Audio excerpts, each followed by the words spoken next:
Hi, ladies and gentlemen. Terry Martin. I'm joined by Jeff Berkowitz, and we are going to be talking about some issues that, by chance, you probably haven't heard much about. And Jeff has been doing some reporting on a couple of major legal issues that came down.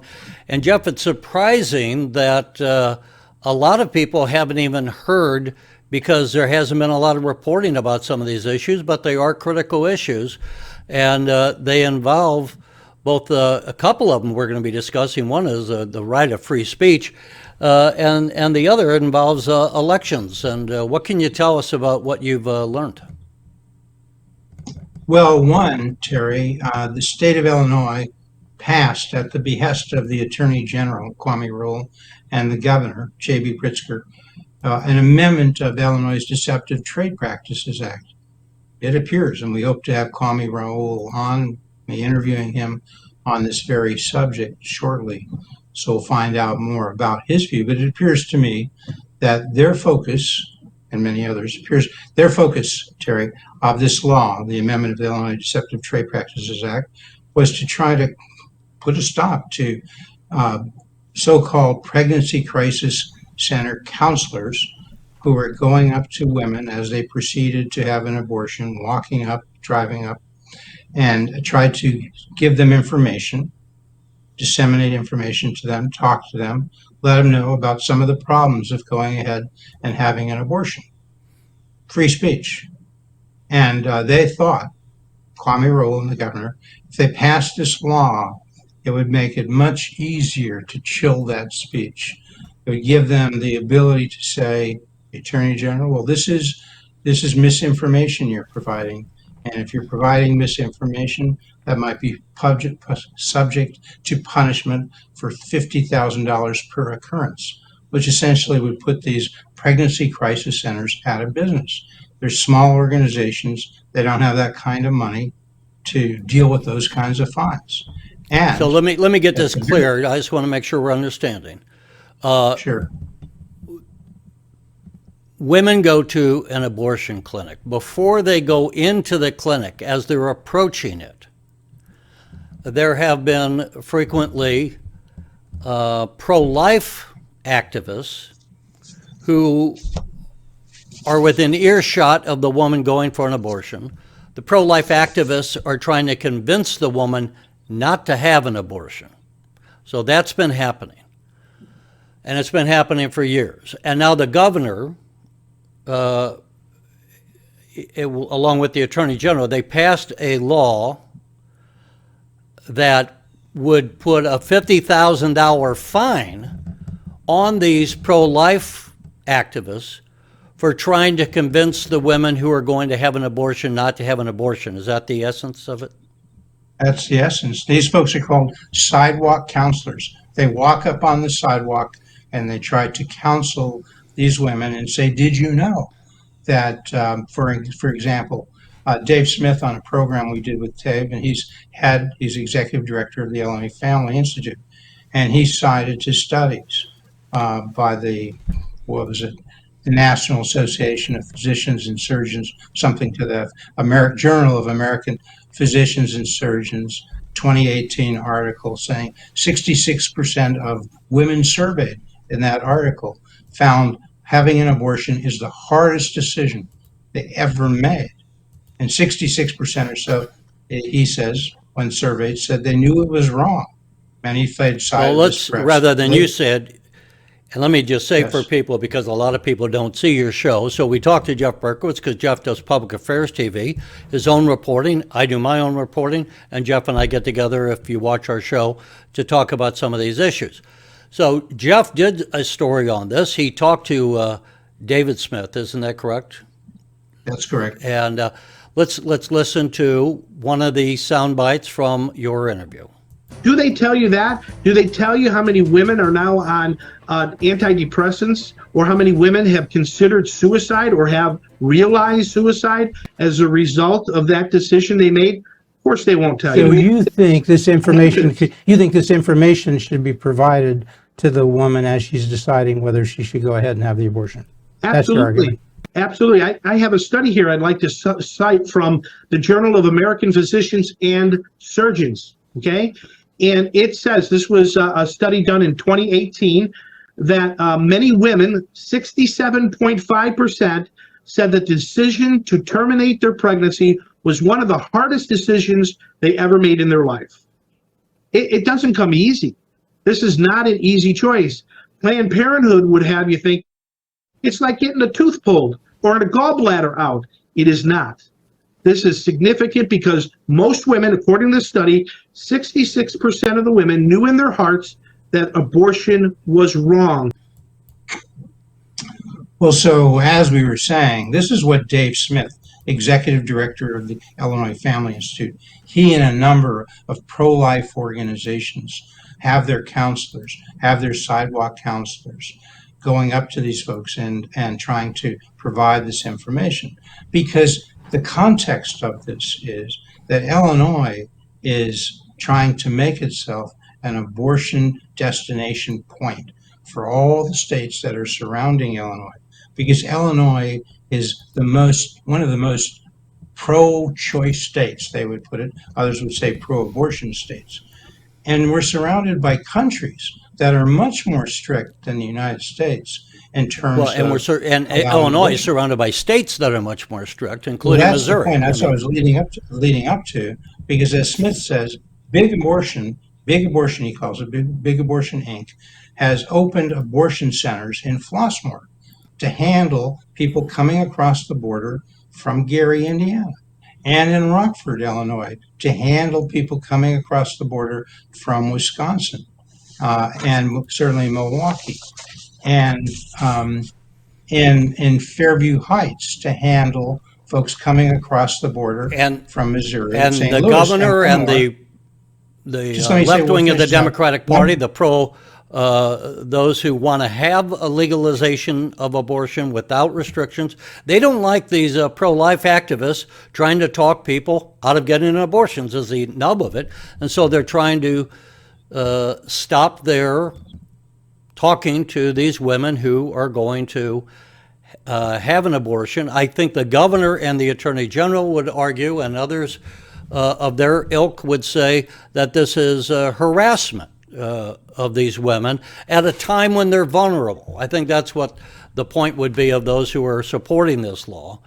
Before we go to another bite from your interview, Jeff, what can you tell us about Before we do that, Jared, the point here is because harassment is what people say about a lot of efforts when people want to exercise their right to free speech. And the First Amendment protects that. They protect the right of assembly, the right of association. Those are all a part of the First Amendment right to free speech, which is sacred in this country. You know, the 10 most important rights are the Bill of Rights. And the first among those Bill of Rights, first most important, people would say, is the First Amendment. So that's what's involved here. It's not just the matter of are you pro-life or are you pro-choice. And so what they're saying is if you are talking to these women as they're approaching the place to have an abortion, we're going to fine you $50,000 per incident. Well, that's where we'll get into this clip, but the contention of the pro-lifers is that it's not enough that Illinois is the strongest pro-choice, pro-abort state, they would say, in the country. Now they want to prevent these women who are making the most difficult decision of their life the right to have and be able to have information presented by others that say to them, hey, maybe you don't want to do this, because they would say and we'll get to this clip in a second, but one of the things that the pro-lifers contend is these pro-life counselors are very effective because the women don't always walk away and say, don't harass me. One, Dave Smith talks about this. I don't know if that's in the clip, but he talks about one of his abortion sidewalk counselors in July had 10 women who were planning to have an abortion, turn around and walk away. And they said, if you magnify that by abortion centers all over the country and you're persuading people in those numbers, you're having a real impact, as they view it, on saving lives and also helping women avoid many problems that they would have later on in life as they have remorse and regrets about the abortion. Okay, In well, this clip, let's get to in this clip, bite you'll see number. in this clip, Dave Smith describes his understanding of what this law would do if they were allowed to enforce it, the law that was passed by the Attorney General, or at the behest of And the the Attorney impact that General. would have, And okay. Senate Bill 1909, Yes. what does it do? You've said it punishes these pregnancy crisis centers. What does it do to punish them? So, according to Kwame Raoul, our Attorney General, who was supposedly helped draft this bill, he says that any misinformation being propagated by the crisis pregnancy centers or even sidewalk counselors can be legally prosecuted and fined up to $50,000 per incident. And if you know anything about these small crisis pregnancies or pregnancy resource centers, they really have a shoestring budget. They have mostly volunteers working for them. Most of the resources go into diapers and clothes and food and educational material for women who are in a crisis. so, as you can see, Dave Smith is contending what the Attorney General and the Governor are trying to do is put these pregnancy crisis centers out of business. He's trying to deprive these folks from their First Amendment rights and the women going in to have an abortion from the right to acquire information that might affect their decision. And this is not what this country is about. Judge Johnston, on hearing this law, when it was passed on, I think it was August 3rd or at late July, right after it was signed by Governor Pritzker, which was, I think, was end of July, early August. Judge Johnston received one of the groups, various pro-life groups filed a complaint, a verified complaint, seeking a temporary restraining order, a preliminary injunction, and a permanent injunction stopping the enforcement of this law, arguing it violated the First Amendment and various other portions of the Constitution. And Judge Johnston, a federal judge in Rockford, part of the Northern District of Illinois, but sitting in Rockford, he held that this law was not only stupid. Now wait a minute. I want to play the third bite here. So the point is, though, why was a federal judge hearing this if this is a state law passed by the governor of the state of Illinois? Because it affects the U.S. Constitution. And when you do something that's stop for a minute. unconstitutional, And I think that's you why. said, but I'm just trying to clarify for the viewers. So where the pro-life people had their act together, they knew, of course, this law was going through the legislature and the governor was going to sign it. So knowing it would become the law, they got their act together and already had a lawsuit ready to go right to the court if when this law was signed, so that they would immediately be able to ask for an injunction. That's basically what happened? Well, yes, as I said, three things: temporary restraining order, and a preliminary injunction, and a permanent injunction. Okay, let's listen to bite number 3. This is the last bite in that sequence. You got more than a temporary restraining order. The judge issued a preliminary injunction, right? And the preliminary injunction said that law was unconstitutional, and it was a very strongly worded opinion, about 14 pages. And Judge Johnson quoted the late Justice Anthony Scalia, and said, Justice Scalia once said that he wished all federal judges were given a stamp that read stupid but constitutional. Okay, but the judge said in this case, Judge Johnson, Senate Bill 1909 is both stupid and very likely unconstitutional. They issued a preliminary injunction, and the court will then come back and hear the full case, at which time it'll decide whether it's about to issue a permanent injunction. So, Jeff, as we already touched on, it's a $50,000 fine against these pro-life activists who are trying to talk women out of having an abortion.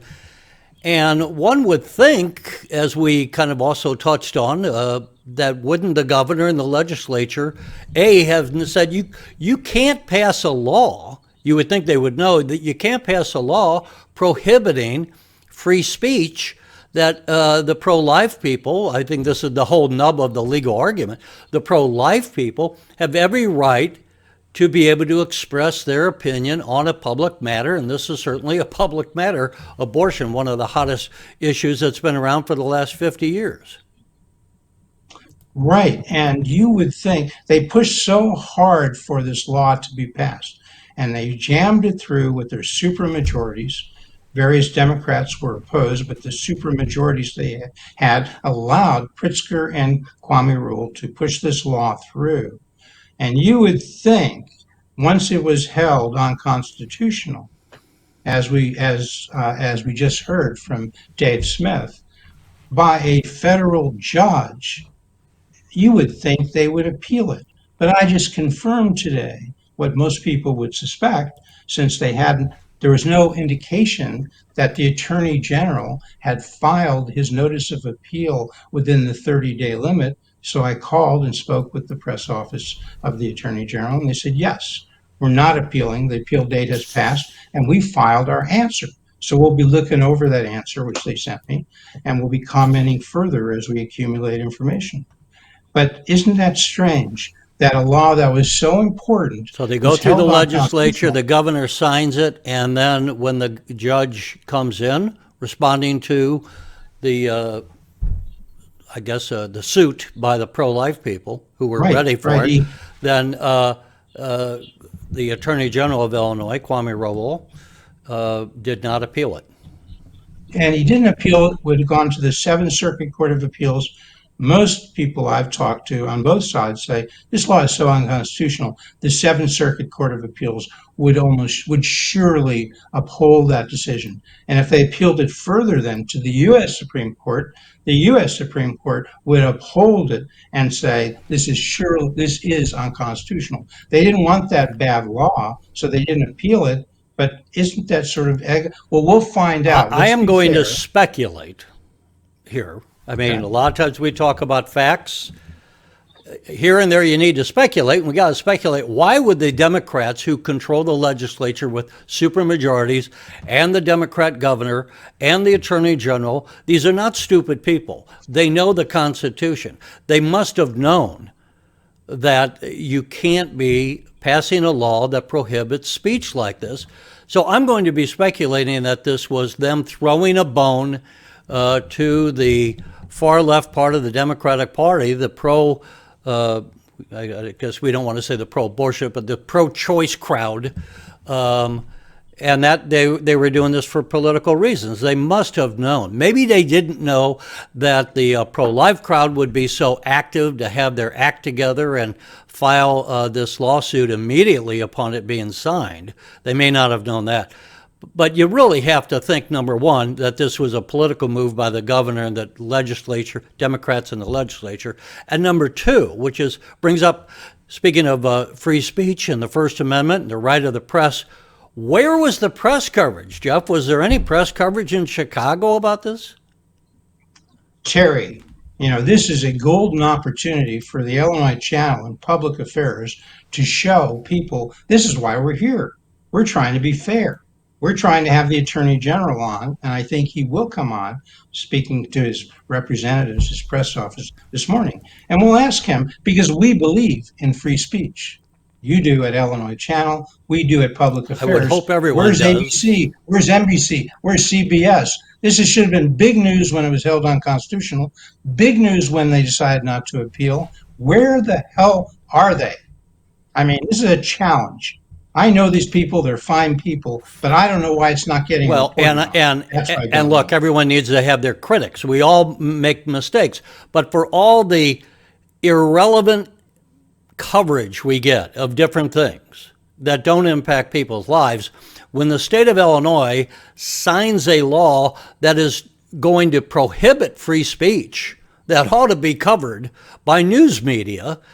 I don't get it. I shake my head these days about what are people focused on, and how do you miss a story this big and you don't do coverage of it? I really, Terry, I'm befuddled on some of this. thank heavens we have free speech in this country. So if people on seeing this, and they've seen some of the clips, want to watch the whole show, they can find it on youtube.com/public affairs TV. They can find it on youtube.com/Illinois Channel TV, because YouTube has not yet interfered with Terry Martin's free speech, with Jeff Berkowitz's free speech. Yet. Not too much. Have they, Terry? Not too much. A little bit. By the way, I want to say to the people, everything is so, the political rhetoric these days is so hot. Jeff and I have known Kwame Raoul, the Attorney General of Illinois, for a long time. I've known him as a senator. I've had drinks with him in the past. I don't dislike the Attorney General. I don't think Jeff dislikes the Attorney General. Yeah. When we question some of this, we're questioning the legality, as we should. We're questioning the reasoning why they do something that they would do. We're questioning our brethren in the news media. We don't hate them either. We're just to make this clear, we're not demonizing the governor or the attorney general. They're fine people. But, folks, this is what we need to be talking about, these issues. And it's troublesome for all of us when we're not getting the coverage that we should be getting covered. And Jeff, unless you have something else, I want to move on to our second issue. Yeah, which also let's is go law. over a little bit, and we'll have to pick up some of these other subjects we We'll anticipated. go ahead and finish up, and we'll next get time. to the other. Yeah, well, we'll try to get to it, but let me just say, the big thing the federal court emphasized here when Judge Johnston held this unconstitutional, he just said, look, the federal courts are deeply distrustful, my words, something like that, deeply concerned about viewpoint discrimination. When you say, as this law says, that the abortion clinics can essentially say whatever they want, same time, as the court said, on the very same issue, they subject to liability the pregnancy crisis centers. So one is immunized, the other is facing potential fines of $50,000 per occurrence. So implicitly, the judge is saying, if this isn't unconstitutional, in violation of the First Amendment and perhaps the 14th Amendment, equal protection of laws, if this is not in violation of that Constitution, he doesn't know what is. Well, and I would say to folks, again, you might be pro-choice. You might think it's a woman's right, and that's your right to have it. You have to be concerned when people are passing laws to start prohibiting speech, because this can creep into our governing system of our society. And then we don't have a First Amendment. We can have a First Amendment on paper, but if it's not going to be enforced, then you're going to lose the First Amendment. And so kudos to the federal judge who's standing up for the First Amendment and saying this isn't constitutional. Let me stay with this. I think we should the whole rest of the show, Terry. It's so important. Because you were speculating, well, why is this happening? Why did it happen? Right. Let's speculate a little bit more. Because we all know that from time to time, Governor J.B. Pritzker is thrown out there as a possible presidential candidate in 2024. If Joe Biden, as you have speculated before, Terry, long ago, you said Joe Biden won't be the Democratic nominee for president in 2024. And if that happens, if he, for some reason, backs away, most of the speculation on who would be, aside from Kamala Harris, obviously, as the vice president. And by the way, can I insert, as you brought this up, and you're right, I think it was in May, certainly by June, I was saying Joe Biden is not going to be the nominee. I can't believe the Democrats will stay with this guy. In today's Wall Street Journal editorial page, there is an article that the Democrats are starting to panic about having Joe Biden at the top of the ticket. Right, and the people who've been speculating across the country about this talk about Gavin Newsom, the governor of California, and J.B. Pritzker, the governor of Illinois, and as perhaps the two most likely most likely candidates in a true Democratic primary for the President of the United States in 2024, obviously joined by Kamala Harris, the Vice President, and perhaps others. Now, if that's happening, and if the governor's thinking about that, well, as you suggested or implied, well, he's probably thinking about his Democratic constituencies across the country, who in large part are very, very pro-choice. The pro-lifers would call them pro-abort. And if he's thinking about that constituency, as you said, he threw them a bone. He said, Terry, he did not practice law, I don't think, but Governor Pritzker went to law school, completed law school at Northwestern, gave them several $100 million, and Northwestern University School of Law reps, one would speculate, as a result of that gift of money, is known as the Pritzker School of Law. Kwame Raoul, as you point out, is a lawyer. He's the attorney general. I don't know, Terry, that journalists can have friends, but they can certainly be friendly with people in government. You've been friendly. I've been friendly with Kwame Raoul. He's been on my show a number of times. Right after he was appointed state senator to replace Barack Obama when he moved up to the U.S. Senate. And I would point Kwame out Raoul over the replaced years, he in the Senate, before he was elected Attorney General, carried the ball, so to speak, on a number of major pieces of legislation when John Cowerton was the Senate President. I recall when we got rid of the death penalty, Kwame Raoul was the proponent on the floor, the leading proponent on the floor of that, the sponsor. So he was picked on major pieces of legislation and has been a major player over the last 20 years since coming to the legislature, and now he's so it would General. be very interesting to hear the media, and maybe you and I will be a part of this perhaps, as the governor holds press conferences, as he does every few days, who will step up and start questioning the governor on this, specifically on this law he supported, on it being held unconstitutional, and does he really believe it was constitutional? And what does he have to say when the judge, in this case, Judge Johnson, federal judge, has said this is an obvious case of improper, unconstitutional viewpoint discrimination? A viewpoint, the court pointed out, that happens to be held by the government, making it even worse. So it's not just bias to one side or another, but it's bias in favor of the state government, the governor, the attorney general. They all favor pro-choice. Some would say pro-abortion.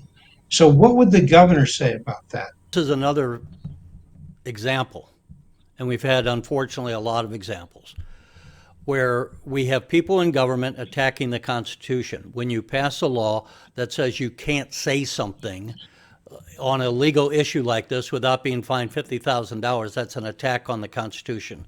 We ought to make sure that we are teaching the Constitution in at least high school so that we are raising citizens who are grounded with an understanding of how the Constitution works, what the Bill of Rights, that is, and what are those 10 rights in the Bill of Rights, and flesh these issues out. Because some of these people are going to be elected to Congress, they're going to be elected to the state legislature, and they're going to be practicing law. They ought to have a better understanding before they go to law school about what the Constitution says you can and cannot do. And we've got about 30 seconds, Jeff. I'll let you have the last word. It's very simple. The most important right in the United States of America is the right of free speech, and and Congress shall make no law abridging the right of free speech, the right of the press. And we'll cut you out Two there. most important We'll things. say goodbye, folks. There they are. Till next time.